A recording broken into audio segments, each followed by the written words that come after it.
Iniciamos entonces el tercer capítulo de la primera fase del curso de Patología 1. El capítulo es Inmunopatología.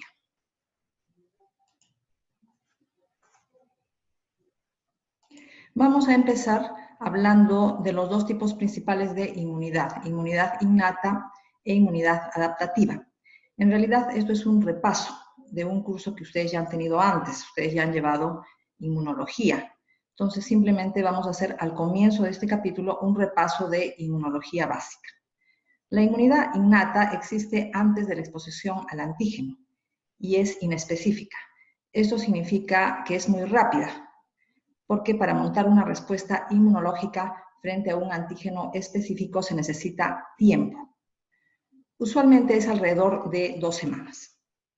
Los componentes de la inmunidad innata son células fagocíticas, aquí tenemos macrófagos polimorfonucleares fundamentalmente, linfocitos NK y células linfoides innatas, y proteínas antimicrobianas tales como el complemento.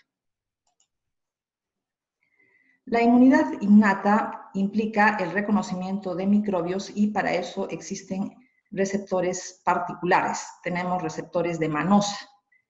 Sabemos que la manosa es un carbohidrato típico de bacterias.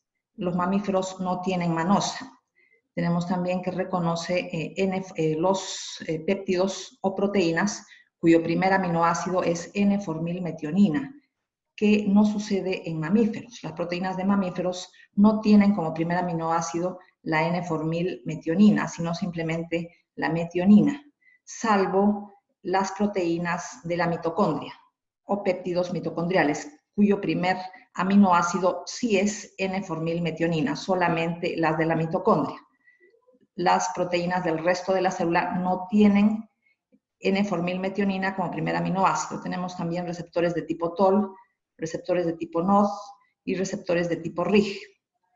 Vamos a ver la ubicación de estos receptores a nivel de la membrana celular, fundamentalmente los 3 primeros, y estos 2 últimos se encuentran a nivel del citoplasma. Decíamos que la manosa es un carbohidrato típico de bacterias, ya que las bacterias tienen sistemas enzimáticos procesadores de carbohidratos diferentes a los de los mamíferos. Los carbohidratos de mamíferos no tienen manosa. Receptores de péptidos que contienen N-formilmetionina.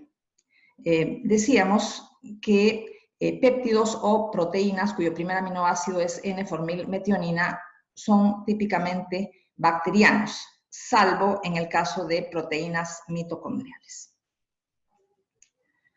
Los receptores tipo TOL son receptores que pertenecen a la inmunidad innata y son similares a una proteína de la mosca drosófila que se llama TOL. Entonces, por eso se les llama receptores tipo TOL, por este parecido a esta otra proteína que se descubrió antes.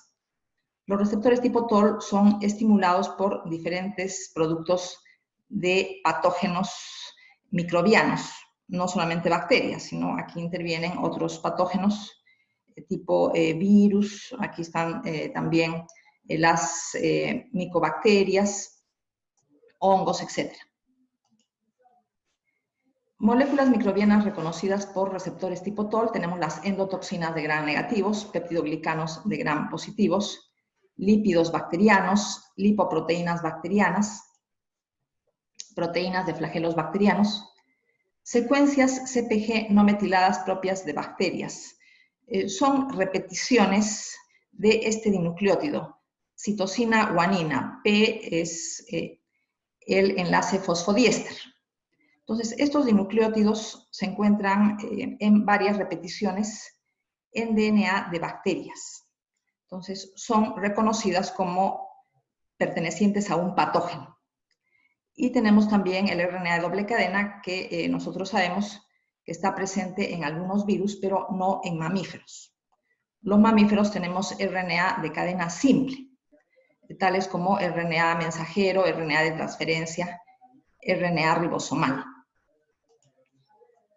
La activación de los receptores TOL da lugar a la activación de factores de transcripción. mediante una vía de señalización que implica una cascada de quinasas. Los factores de transcripción resultantes son el factor nuclear Kb y el factor de transcripción AP1. Sabemos que los factores de transcripción terminan penetrando al núcleo y una vez en el núcleo estimulan la transcripción de genes que tienen determinadas funciones. En este caso, genes que estimulan la respuesta inflamatoria contra determinados patógenos.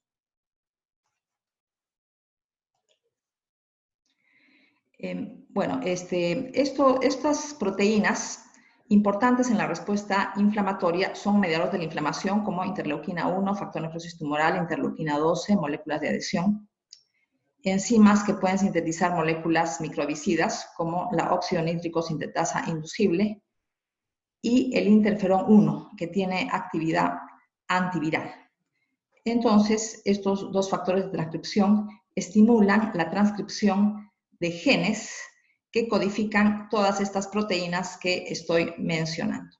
Entonces, aquí tenemos, por ejemplo, la acción del receptor 4 tipo TOL, que es estimulado por el lipopolisacárido bacteriano, una sustancia bacteriana, una molécula bacteriana. Es un receptor complejo que tiene muchos componentes. Algunos son, por ejemplo, el CD14, el MD2, tenemos también una zona que tiene repeticiones ricas en leucina, ricas en cisteína, etc. Y proteínas adaptadoras y una cascada de señalización que termina activando estos dos factores de transcripción cuyas funciones ya he mencionado. Tenemos acá, hablamos, por ejemplo, del receptor TOL tipo 4, que es estimulado por lipopolisacárido bacteriano. Tenemos receptor TOL tipo 2, que es estimulado por lipoproteínas bacterianas, peptidoglicanos de los gram positivos, sustancias propias de hongos, lipopolisacárido leptospiras, sustancias propias de micobacterias, etc. Vamos a hablar de receptores de reconocimiento de patrón. Reconocen dos tipos de patrones. Tenemos los receptores de moléculas de microbios. Se llaman receptores de reconocimiento de patógenos. Y también tenemos los receptores de moléculas liberadas por células dañadas o necrosadas, tales como el ácido úrico o el ATP. Se denominan también receptores de reconocimiento de daño. Entonces, tenemos dos patrones moleculares que son reconocidos por estos receptores: patógenos y daño celular. Tenemos acá la ubicación de estos receptores de reconocimiento de patrón. Tenemos los receptores tipo TOL que se encuentran en las membranas celulares y también en las membranas de los fagolisosomas. Tenemos aquí en la membrana celular receptores de lectina tipo C. Receptores de lectina tipo C.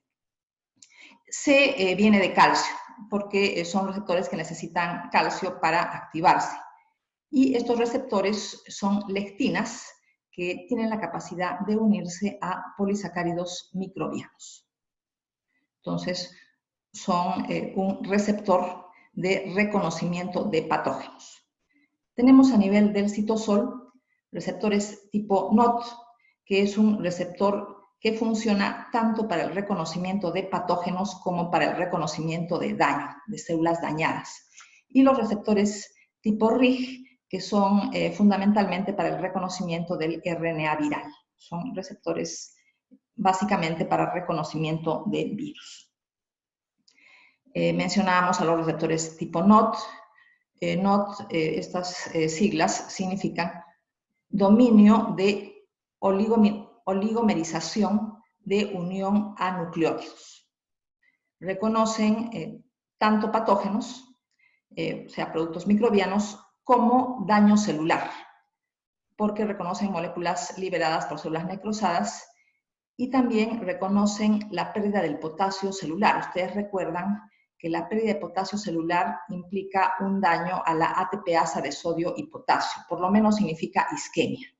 La pérdida de potasio significa algún tipo de daño celular. Receptores tipo NOT y el inflamasoma. Los receptores tipo NOD actúan mediante el inflamasoma.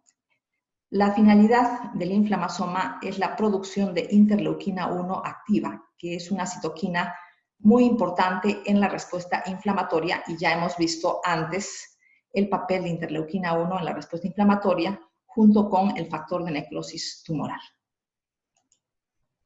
Tenemos acá un esquema para ilustrar los componentes del inflamasoma, que es un complejo multiproteico. Tiene zonas sensoras, tiene proteínas adaptadoras y tiene la enzima caspasa 1 inactiva. La enzima caspasa 1 posteriormente tiene que activarse. Se activa en el inflamasoma. Y la enzima caspasa 1 activa, a su vez, activa a un precursor de la interleuquina 1 beta para dar lugar a una interleuquina 1 beta activa, que va a participar en la respuesta inflamatoria, y las acciones de interleuquina 1 activa ya las conocemos. Mencionábamos que el inflamasoma reconoce tanto patógenos como productos bacterianos y daño celular. Cristales, tales como el ácido úrico, la salida de potasio, que ya le hemos explicado, y especies reactivas de oxígeno, radicales libres derivados del oxígeno. Complemento e inmunidad innata. La inmunidad innata activa el complemento mediante la vía alternativa y la vía de las lectinas. En cambio, la inmunidad adquirida activa el complemento mediante la vía clásica, ya que la vía clásica requiere de la presencia de anticuerpos para activarse. La presencia de anticuerpos implica, de todas maneras, inmunidad adaptativa. Otras proteínas de la inmunidad innata, tenemos la proteína C reactiva, lectina fijadora de manosa, que pueden actuar como opsoninas, ¿no? Ya sabemos para qué sirven las opsoninas, y el surfactante pulmonar. Inmunidad adquirida. Necesita una exposición previa al antígeno, esa es la diferencia con la inmunidad innata, por eso toma alrededor de 2 semanas en establecerse. En cambio, la inmunidad innata es muy rápida, está presente tan pronto el patógeno ingresa a nuestro cuerpo. Los componentes de la inmunidad adquirida son linfocitos T, B y sus productos. Linfocitos T, básicamente citoquinas, y los linfocitos B, que ya sabemos que producen anticuerpos. Y también se sabe que los anticuerpos activan el complemento mediante la vía clásica. Tenemos acá una comparación de la inmunidad innata y la inmunidad adaptativa. Dentro de lo que es la inmunidad innata, faltaba mencionar las barreras epiteliales. Evidentemente, nuestra piel y nuestras mucosas son barreras para la penetración de patógenos en nuestro organismo. Pues tenemos células fagocíticas, las células dendríticas, que atrapan antígenos de los patógenos que ingresan a nuestro organismo y secretan citoquinas. Citoquinas que estimulan la respuesta inflamatoria de manera muy temprana. Esta es una de las funciones principales de las células dendríticas en la inmunidad innata. También sabemos que participan en la inmunidad adaptativa porque presentan antígenos a linfocitos T. Pero ahorita estamos hablando de la inmunidad innata. Hemos hablado del complemento y también faltaba mencionar los linfocitos TNK, ¿no? Y aquí están también las células linfoides innatas, ¿no?, dentro de este grupo. La inmunidad adaptativa, tenemos la producción de anticuerpos y la presencia de linfocitos T, CD4 y CD8 sensibilizados frente a un determinado antígeno, que actúan como células efectoras. Bueno, acá tenemos funciones de anticuerpos, neutralización de toxinas bacterianas, neutralización directa de patógenos, tales como virus y bacterias. Tenemos la lisis de los patógenos mediante el complemento, la activación de la vía clásica del complemento mediante los anticuerpos, y la estimulación de la fagocitosis mediante el mecanismo de opsonización. Sabemos que los anticuerpos pueden actuar perfectamente como opsoninas. En cuanto a la inmunidad adaptativa, tenemos linfocitos CD4 que actúan fundamentalmente secretando citoquinas. Los linfocitos CD4 o células T helper colaboran con la producción de anticuerpos también. Y los linfocitos CD8 que pueden destruir directamente células infectadas por patógenos y también células tumorales. Vamos a hablar ahora de linfocitos T. Evidentemente, esta letra T procede de timo, significa timo, que es el origen de estos linfocitos. Son la mayoría de linfocitos de la sangre, 60 al 70%, y se ubican en las zonas T de los órganos linfoides. Las zonas T a nivel de los ganglios linfáticos se encuentran entre folículos linfoides. Sabemos que los folículos linfoides son zonas B de los ganglios linfáticos, y los espacios entre folículos son zonas T, y tenemos también la corteza profunda. A nivel del vaso, los linfocitos T se encuentran alrededor de las arterias de los folículos de Malpighi, vainas linfoides periarteriolares. Tenemos acá una fotografía con coloración inmunofluorescente, con fluorocromos. Tenemos en un ganglio linfático zonas con fluorescencia verde. Las zonas con fluorescencia verde son los folículos linfoides, zonas B de los ganglios linfáticos. ¿Por qué tienen una fluorescencia verde? Porque se ha utilizado un fluorocromo verde que está asociado a un anticuerpo que reconoce algún antígeno propio de linfocitos B. Y tenemos aquí la zona de fluorescencia roja, que es la zona T del ganglio linfático. Quiere decir que se ha marcado a un anticuerpo con un fluorocromo rojo. Y este anticuerpo reconoce alguna molécula típica de linfocitos T, por ejemplo, la molécula CD3.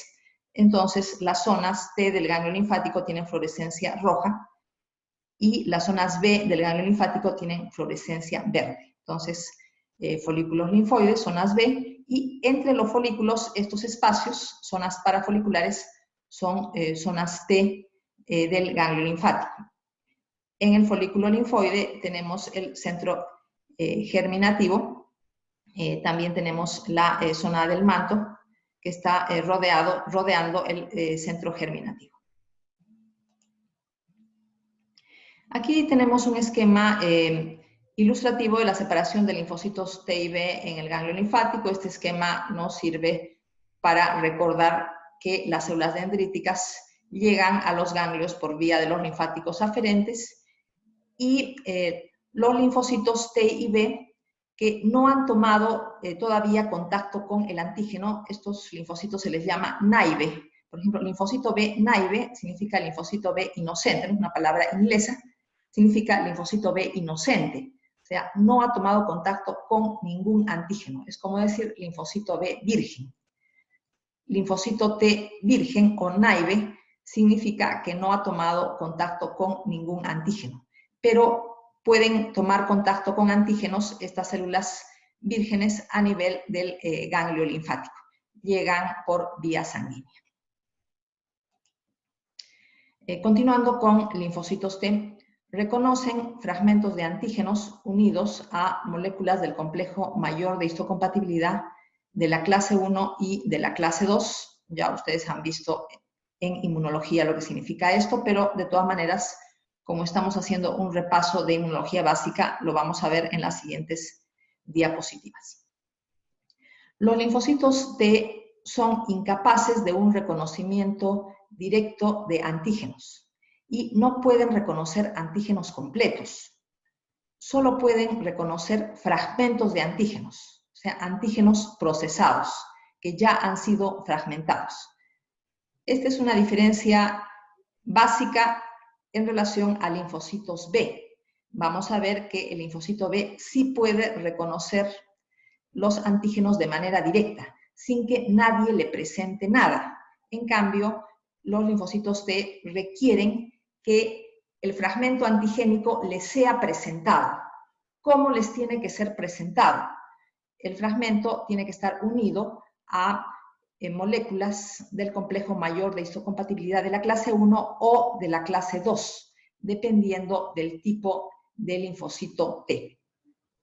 El reconocimiento de este fragmento antigénico se hace mediante el receptor de antígenos de la célula T, o TCR, ¿no? Ya sabemos que las siglas de TCR significan receptor de antígenos de la célula T. El receptor de antígenos de las células T es un dímero, pero los dos componentes del dímero son diferentes, entonces se llama heterodímero. Son dos cadenas unidas por un puente disulfuro. En el 95% de casos, el TCR es del tipo alfa-beta y la minoría de casos, 5%, es del tipo gamma-delta. En cuanto a linfocitos T con receptor gamma-delta, estamos diciendo que son la minoría, 5%. Estos linfocitos T pueden reconocer antígenos que no son presentados por moléculas de MHC de la clase 1 o de la clase 2 y se ubican en la lámina propia de mucosas. Tenemos también los linfocitos TNK. Tienen una variedad muy limitada de TCR y reconocen glucolípidos que les son presentados por CD1, no MHC, sino CD1, que es una molécula parecida a las MHC, pero no es ni MHC de la clase 1 ni MHC de la clase 2. Ejemplo, glucolípidos de la pared de micobacterias, tales como lipoarabinomanán, ácidos micólicos, monomicolato de glucosa. Continuando con características del TCR, hay moléculas accesorias, que son 6. Son 6 moléculas que están rodeando al TCR a nivel del linfocito T. De estas 6, 2 son cadena Z. Entonces tenemos 2 cadenas Z. Y el resto de moléculas accesorias forman un complejo que se llama complejo CD3. Están constituidas por péptidos tipo gamma, delta, épsilon. Y uno de ellos es repetido, es la molécula épsilon. Vamos a ver entonces el TCR, heterodímero. Uno de los componentes del heterodímero es el componente alfa y el componente beta. Entonces tenemos cadena alfa y cadena beta unidas por puentes disulfuro. Y 6 moléculas accesorias. De las 6 moléculas accesorias, 2 son la cadena Z. Y 4, las otras 4, constituyen el complejo CD3. El complejo CD3 tiene una cadena gamma, una cadena delta y 2 cadenas épsilon. Tenemos acá la zona del receptor de antígenos de las células T que entra en contacto directo con el péptido antigénico. Esta es una zona de hendidura del heterodímero que entra en contacto con el péptido antigénico que está presentado por medio de moléculas MHC de la clase 2 en este caso. Aquí tenemos los correceptores, como por ejemplo CD4, y tenemos la segunda señal de la cual vamos a hablar después, la segunda señal o coestimulatoria, pero la unión del péptido antigénico presentado por las MHC correspondientes al TCR constituye la primera señal o señal estimulatoria. Identificación de linfocitos T. Los linfocitos T son la única célula de nuestro organismo que tiene capacidad para el reordenamiento genético del TCR. Sucede en el timo durante la maduración. Todas las células de nuestro organismo tienen TCR, pero la única que puede reordenarlas genéticamente es el linfocito T. Este reordenamiento genético del TCR da lugar a la generación de múltiples variaciones, lo que implica que a la larga existe la capacidad de unión a un número muy grande de antígenos. Se genera tal cantidad de variedades de TCR que los linfocitos T pueden reconocer a un número muy grande de antígenos. El reordenamiento genético del TCR se detecta por medio de biología molecular. Mencionamos la hendidura de unión al péptido antigénico. Es la zona que sufre el reordenamiento genético. El resto de la molécula del TCR tiene estructura constante y se puede unir a correceptores. Entonces, tenemos acá lo que ya mencionamos. El TCR. ¿Cuál es la zona del TCR que se une de manera directa al péptido antigénico? Es esta zona que es como una hendidura entre las dos cadenas, cadena alfa y la cadena de, beta. Entonces, esta zona es la zona hipervariable. El reordenamiento del TCR sucede con su variabilidad muy grande, sucede a este nivel de la molécula, en estas zonas de la molécula. En cambio, las otras zonas son constantes. Entonces, estas otras zonas que son constantes se pueden unir a las moléculas accesorias y también a correceptores.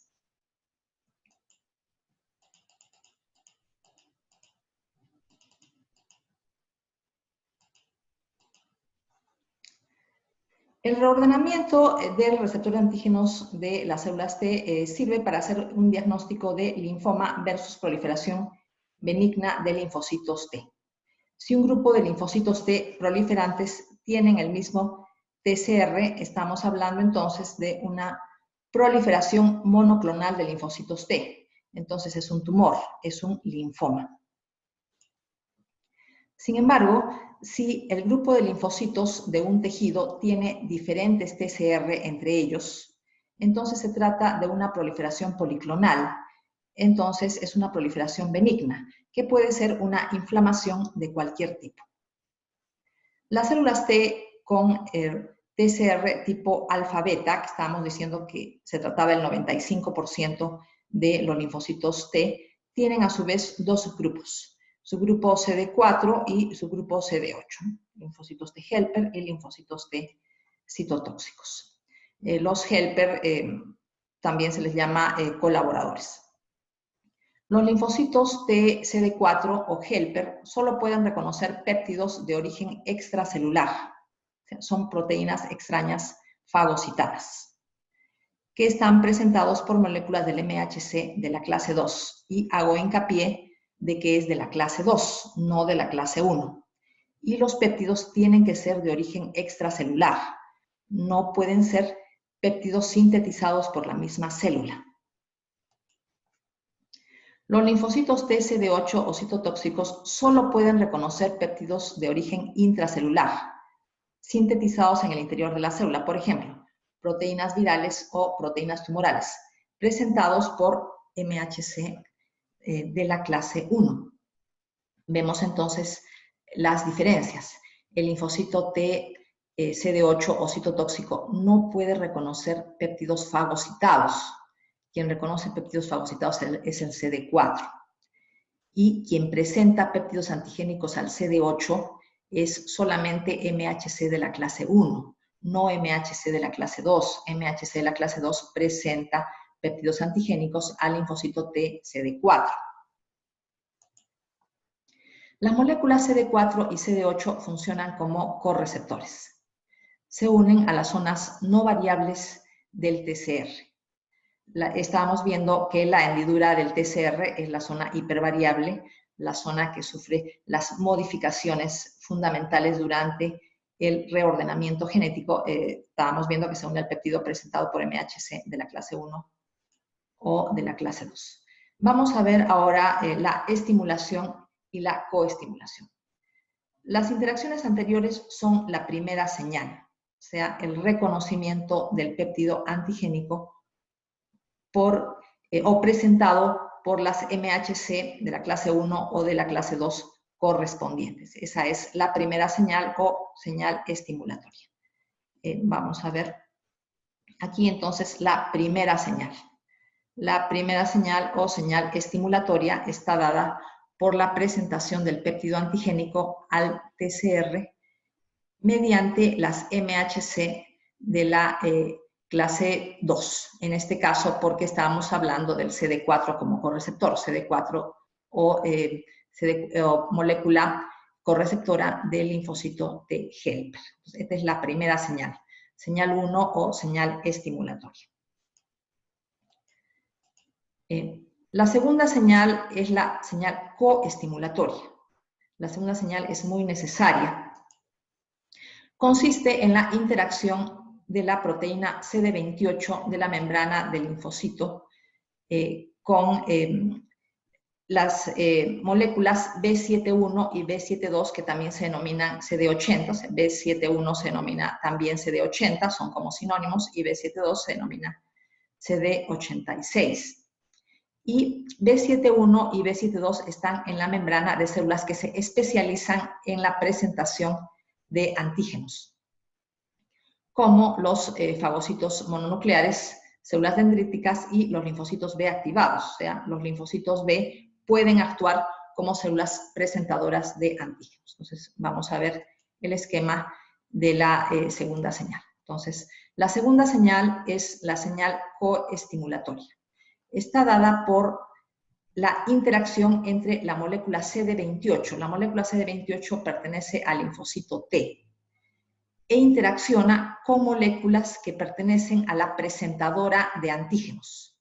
Son CD80, B71 o CD86, B72. Entonces, esta es la segunda señal o señal coestimulatoria.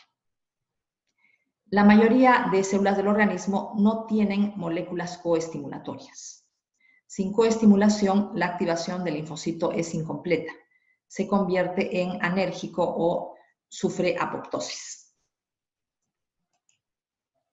Tenemos, bueno, acá lo que ya mencionamos. ¿Qué es lo que pasa cuando sucede la primera señal? Aquí tenemos la presentación del péptido antigénico al PCR. No están representadas en el esquema las moléculas accesorias, pero sabemos que es la primera señal. Pero vemos en el esquema que no hay segunda señal. CD28 del linfocito T no se une a ninguna otra molécula. En ese caso, no hay una respuesta inmunológica. La célula va a la anergia o a la apoptosis.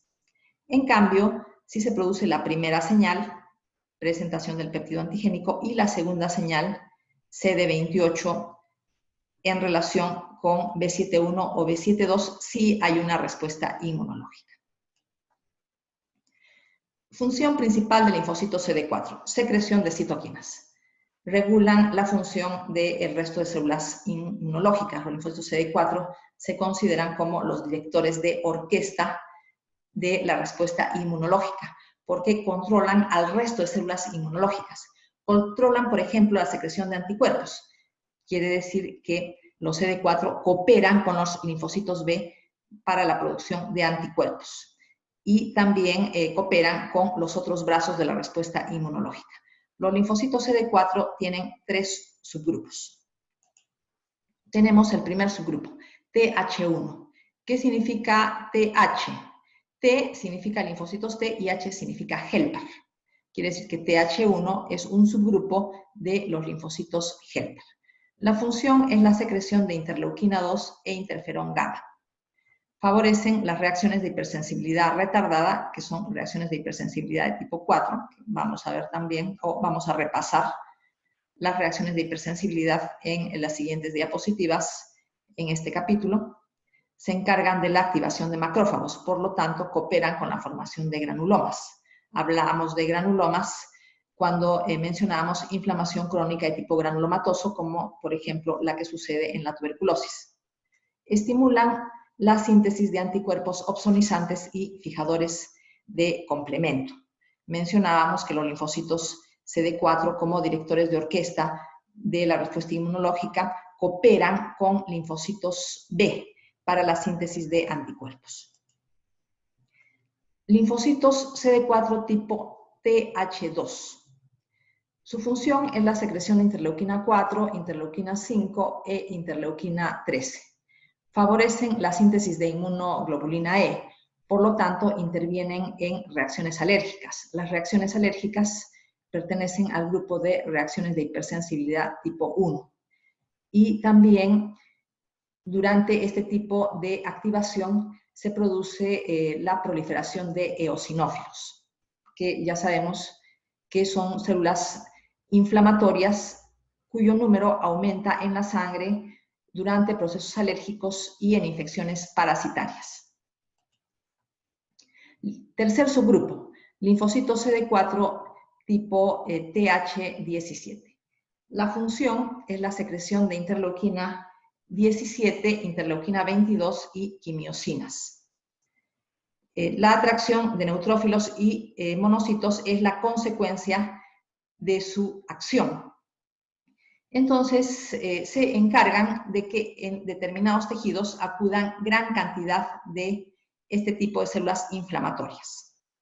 Intervienen en la defensa frente a bacterias extracelulares y hongos y en enfermedades inflamatorias crónicas de mecanismo inmunitario.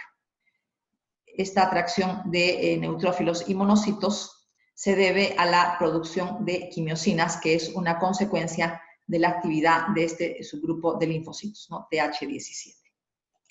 Tenemos acá un resumen de lo que he mencionado, los tres subgrupos de linfocitos CD4, TH1, TH2, TH17, con las citoquinas que producen y las citoquinas que inducen que haya una activación de linfocitos helper de cada uno de estos subtipos con las funciones correspondientes.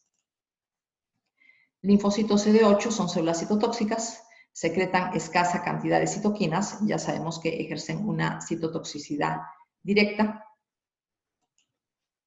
Aquí hay un resumen de los subgrupos de linfocitos. Tenemos linfocitos B especializados en la producción de anticuerpos, linfocitos T tipo CD4 que producen gran cantidad de citoquinas. Tenemos linfocitos T citotóxicos que destruyen células de manera directa, al igual que lo hacen los linfocitos NK. Tenemos también los linfocitos T regulatorios. Los linfocitos T regulatorios pertenecen al subgrupo de linfocitos T CD4. Suprimen la respuesta inmunológica. Por lo tanto, se puede deducir que se oponen a las enfermedades autoinmunes. Nos protegen de las enfermedades autoinmunes y también nos protegen de procesos inflamatorios que son innecesariamente largos. Es muy importante el subgrupo de linfocitos T reguladores, o también se les llama linfocitos T supresores. Linfocitos B, ya sabemos que se originan y maduran en la médula ósea, son el 10 al 20% de linfocitos circulantes, entonces un porcentaje mucho menor en comparación a los linfocitos T que circulan en la sangre. ¿Dónde se ubican los linfocitos B? En las zonas B de tejidos linfoides periféricos. Sabemos que en los ganglios esta zona es folículos linfoides, cordones medulares a nivel del vaso, se ubican en folículos linfoides de la pulpa blanca. Receptor de antígenos del linfocito B. Estos receptores son inmunoglobulinas de membrana, de dos tipos, inmunoglobulina M o inmunoglobulina D. Entonces, ¿cuál es el receptor de antígenos del linfocito T? Sabemos que se llama TCR y hemos estudiado su estructura. En cambio, los receptores de antígenos de linfocitos B son inmunoglobulinas, son anticuerpos. Para reconocer un antígeno, el linfocito B no necesita que el antígeno le sea presentado por medio de una molécula del MHC. O sea, hay un reconocimiento directo. No necesita una presentación de antígenos, tal como sucede con los linfocitos T. Y no requieren que el antígeno sea procesado, pueden reconocer antígenos completos, cosa que no puede hacer el linfocito T. El linfocito T solamente reconoce fragmentos de antígenos, péptidos antigénicos previamente procesados y no puede reconocer antígenos completos. Otros componentes del receptor de antígenos del linfocito B vendrían a ser el equivalente a las moléculas accesorias del TCR, pero en este caso estamos hablando del linfocito B. Tenemos unas moléculas que las denominamos cadenas Ig-alfa e Ig-beta, son moléculas accesorias. Tenemos la molécula CD21, que es un receptor del componente 2 del sistema del complemento y al mismo tiempo sirve para recepcionar al virus de Epstein-Barr. O sea, el virus de Epstein-Barr o el virus de la mononucleosis infecciosa utiliza la molécula CD21 para penetrar en el linfocito B e infectarlo. Tenemos también receptores de la porción FC de las inmunoglobulinas, ¿no? La porción FC es la porción constante de las inmunoglobulinas y también la molécula CD40. Es un componente importante en la membrana del linfocito B. Vemos acá un esquema. Entonces, ¿cuál es el receptor de antígenos? Inmunoglobulina M o inmunoglobulina D, que está aquí representado. Moléculas accesorias. Ig alfa e Ig beta, que ya las hemos mencionado. Otra molécula accesoria, CD21, con receptor del componente 2 del complemento, que da lugar a la señal coestimulatoria también. Mencionábamos otra función del CD21, receptor del virus de Epstein-Barr. Mencionábamos también otras moléculas como el CD40. El CD40 se une a una proteína de membrana del linfocito T. Entonces, mediante la molécula CD40, el linfocito T toma contacto con el linfocito B. El linfocito B tiene el CD40 y el linfocito T tiene el CD40L. Entonces, esta es una manera mediante la cual dos células del sistema inmunológico toman contacto entre sí. Y este contacto es necesario para la funcionalidad del linfocito B en lo referente a la producción de anticuerpos. Se trata de una interacción necesaria para que la célula B pase de sintetizar solo IgM a sintetizar IgG, IgA e IgE. Esto se llama cambio de isotipo. Isotipo son los tipos de inmunoglobulinas. Por ejemplo, un isotipo es IgM, es un tipo de inmunoglobulinas. Otro isotipo es la IgG. Otro isotipo es la IgA. Entonces, si una célula tipo linfocito B solo sintetiza IgM, podemos considerarla una célula inmadura. Puede ser también que sea un linfocito B que de manera definitiva va a sintetizar solamente IgM, pero también puede tratarse de una célula que está en un estado inmaduro. Y después de un proceso de maduración pasa a sintetizar ya no IgM, sino pasa a sintetizar IgG, IgA o IgE. Esto se llama cambio de isotipo. Y estas células tipo linfocito B que ya sintetizan IgG, IgA e IgE se consideran como células de mayor maduración en relación a las que solamente sintetizan IgM. Y este proceso se llama cambio de isotipo. Para el cambio de isotipo se requiere la cooperación del linfocito T CD4 mediante esta interacción. Identificación de linfocitos B. Son las únicas células del organismo que pueden reordenar genéticamente los genes de inmunoglobulinas, generando gran variedad de receptores de antígeno y la posibilidad de reconocer un número muy grande de estos. Entonces, el linfocito B es la única célula del organismo que puede reordenar genéticamente los genes de inmunoglobulinas. Las otras células del organismo no lo pueden hacer, incluido el linfocito T. En cambio, el linfocito T puede reordenar genéticamente los genes del receptor de antígenos de las células T, o sea, los genes se codifican en TCR. Solamente el linfocito T lo puede hacer. Ni el linfocito B ni ninguna otra célula del organismo puede realizar esta acción. Los reordenamientos genéticos del receptor de antígenos de las células B, o sea, de anticuerpos, se detectan por medio de biología molecular, permitiendo diagnosticar proliferaciones policlonales que son benignas. Pueden ser procesos inflamatorios cualquiera, en la cual vemos proliferación de linfocitos en un tejido, pero es una proliferación de linfocitos B policlonal, entonces tiene que ser benigna, versus proliferación monoclonal. La proliferación monoclonal implica malignidad. Entonces, un tumor de linfocitos B, un linfoma, quiere decir que un determinado grupo de linfocitos en un tejido tiene el mismo receptor, idéntico receptor en todos ellos. Es una proliferación monoclonal. Vemos acá la inmunidad humoral en cuanto a su utilidad. Los anticuerpos producidos por los linfocitos B pueden servir para neutralizar microbios y neutralizar toxinas microbianas. Los anticuerpos sirven como opsoninas para favorecer la fagocitosis.